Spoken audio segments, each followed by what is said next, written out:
their hand. Never brought it over. Never brought it over. Doesn't need to. All right, so the Vikings get some things going early. Third quarter, though. You come out after they have scored 7 points in the third quarter all year. They've played many third quarters, but this is how you start a second half. Cordell runs it out of the end zone as he does every single time. Sometimes it doesn't work. This time it does. Look out! He gone!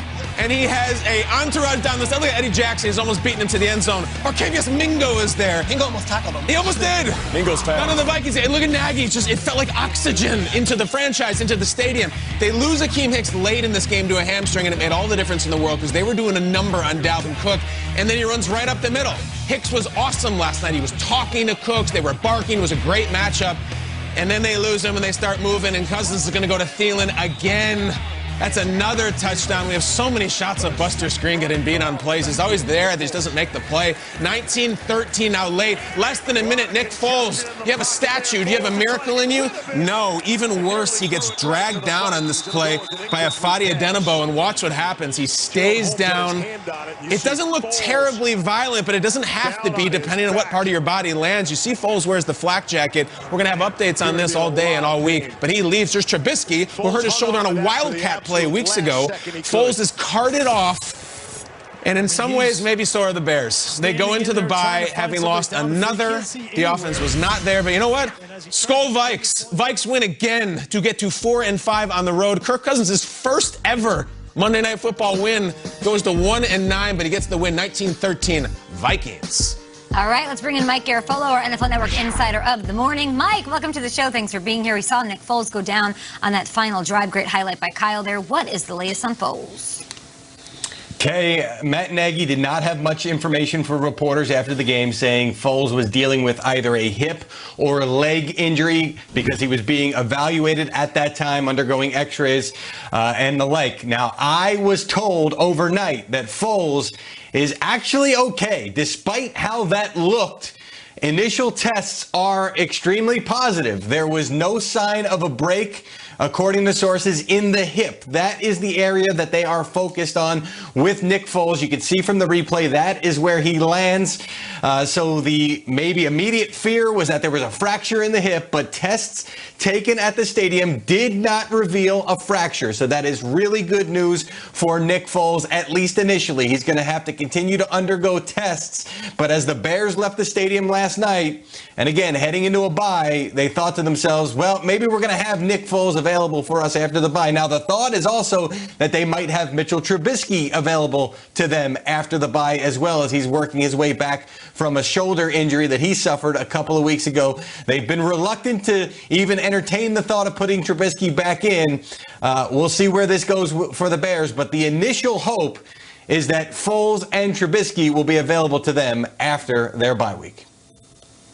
Bears started the season 5-1. They've lost now 4 straight. Thank you so much, Garafolo. Kirk Cousins getting his first career win on Monday Night Football. He's now 1-9 under those bright lights, guys. Nate, what'd you make of that game? I loved it. Shout out to the Vikings. After playing so inconsistent throughout the first part of the season, a couple of heartbreaking losses, some games that I know they felt like they should have won. A few weeks ago, I said that the Vikings are playing as good as anybody. Too bad the season started a couple of months ago. Kirk Cousins didn't play perfect, but he played the game he needed to play. I love some of the graphics that they showed during the game. They showed Adam Thielen and Dalvin Cook and Kirk Cousins hiding behind a bush while a grizzly bear kind of walked in front of them, and they were scared. And I thought that was cute, but it's fitting, though, because they didn't have big games. But in this one, they did. Kirk Cousins made the plays he needed to play. More importantly, down the stretch. I remember one play specifically towards the end of the game. They're trying to close it out, run the clock down. He delivers the ball to Kyle Rudolph. Kyle hits up the sideline, and then he just starts flexing and screaming. Stays in bounds. Yep, stays in bounds, and he's high-fiving his buddies. And the camera was on him. For about a minute, it felt like. And I know what that's like. People may think, who cares that Kirk Cousins doesn't win on prime time? He's in the NFL. He makes a ton of money. He's good. Kirk Cousins cares. He was 0-9 on prime time, 12 TDs, 6 interceptions. He knows what the narrative is. He knows what people are saying. And right there in that one moment when he knew they won the game, there was like a weight was lifted off of his back. I don't know, man. It seems like right now, if the Vikings are mathematically in it, after starting this win streak, beating the Green Bay Packers, I'm not going to count them out. Yeah, and they almost beat the Packers earlier in this season. First game. They've given a lot of teams the game. So, yes, it started a little late, 1-5, but it's not too late. And more importantly, it wasn't just Dalvin Cook yesterday. Like, there was a balance to this offense. You saw Adam Thielen. And yesterday, as we're talking about Stephon Diggs being the top receiver in the league, receiving yards, Justin Jefferson's really good. Oh, yeah. You talk about rookie wide receivers making an impact. This class of Judy and Lamb and Ruggs, Justin Jefferson's right up there, if not the best in all of them. 8 for 135 yesterday. Continues to have this incredible season. Almost under the radar because people wrote this team off. But overall, I look at this guy, 42 catches on 54 targets, already 770 yards. And last night, Cousins was going to him as a number one. It's very rare you trade a player like Stephon Diggs and they find a replacement who can just do it like lock. Go on. Yeah, what do you got? They tried this before. You know, history repeats itself. Sure. They traded Randy Moss and drafted Troy Williamson in the first round. We're like, all right, just slide into the Randy Moss role. Never happened. Justin Jefferson, he's not Stephon Diggs. He might not be Stephon Diggs for a couple of years, but he sure is on his way to something. And I thought last night, getting those guys involved, they're a team I don't want to face. So it's like, I don't know if they're going to make the playoffs. It might be too late. It really might be. It's a loaded NFC West.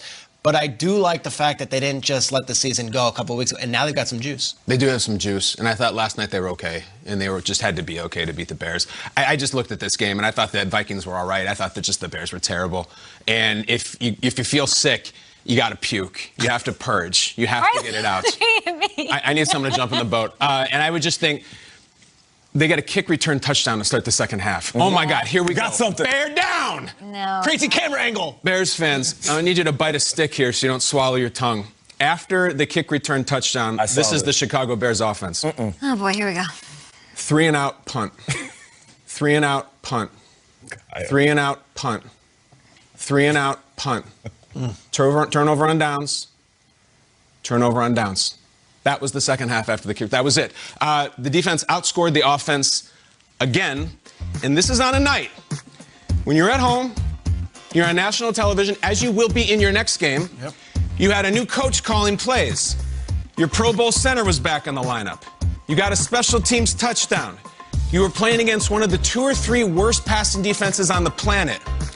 Your own defense created multiple turnovers. Your kicker didn't miss. Your punter was good. And you were playing against the running back. Your defense was heroically shackling and a quarterback who was 0 for his lifetime on Monday Night Football. And in the fourth quarter, when the whole season, the whole world, the whole franchise was on the line, 1.4 yards per play for the Chicago Bears. It is a shame. And I think next weekend, their offense could be just as productive, and they're on a bye. Okay. Oh, No, you're right. What did the surface do to you? You're right. The surface. At one point in the fourth quarter, they had 14 total yards on offense. It's just not there. It's just dead. It's mind-blowing. What do you want to happen? They're going to bye week, and, Nagy afterwards, when we get healthy, of course, they've tried everything. And you know what? Giving the play calling duties to Bill Lazor, it did make a difference. It made it worse. No. It made it worse. It was legitimately worse. So now you Control-Alt-Delete for about the 5th time, and I don't know. Maybe you go to Trubisky. Because just to screw it, to try to mix it up. If Foles is even healthy. You know what the worst part is? What? After the bye week, they got the Packers. Like, they got Green Bay and It also stinks. It's very frustrating. I'm trying to be positive. What do you got? You got anything? Their 2 worst games were on national television on Monday Night Football. And the next one is on national television. That Rams game and this game. So it's like all your warts and bruises, it's not being hidden on a 4 o'clock window, 5th game. Like, everyone sees it. You can't hide. Yeah, I think it's the Vikings that deserve the real estate here. They do. I mean, I agree. They do, right? They won 3 straight. They're 2 games, Kyle, back of Seattle, right? They're 2 games back for the final playoff spot in the NFC. If we're talking about who they have coming up, they've got the Cowboys, they've got the Panthers, they've got the Jaguars. So to Nate's point,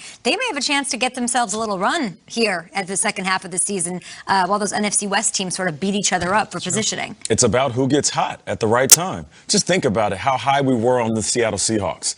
And all of a sudden we're like, wait a minute. No. I don't know if I want to be riding shotgun in that bandwagon. Yeah. And now all of a sudden you have the Minnesota Vikings really feeling themselves. Defensively doing what they need to do. Offensively, name a spot that they're not good. If Kirk Cousins plays good football, Dalvin Cook could be the best running back in football. Justin Jefferson is a beast. Adam Thielen, one of the best route runners in the business. Their biggest enemy is math. That's what Peter was talking about. Exactly. It might just be a boat race where you can't. They just lost too many games. The Lions are 4-5 too. It's not like it's just no doubt. The math is tough. But listen, mark my words. There's a lot of good teams we were all high on that will fall off at the end of the season. No doubt. November, December is going to shake some things out. At GMFB, we have Blake Shelton on the show today. You Oh, guys cool. will talk everything from All Red to the Red Sea out there. We're going to talk all of the things, but we've got a matchup on Thursday night. It's why he's coming on the show to talk about The Cardinals, his Kyler Murray going up against Russell Wilson. I cannot wait. This is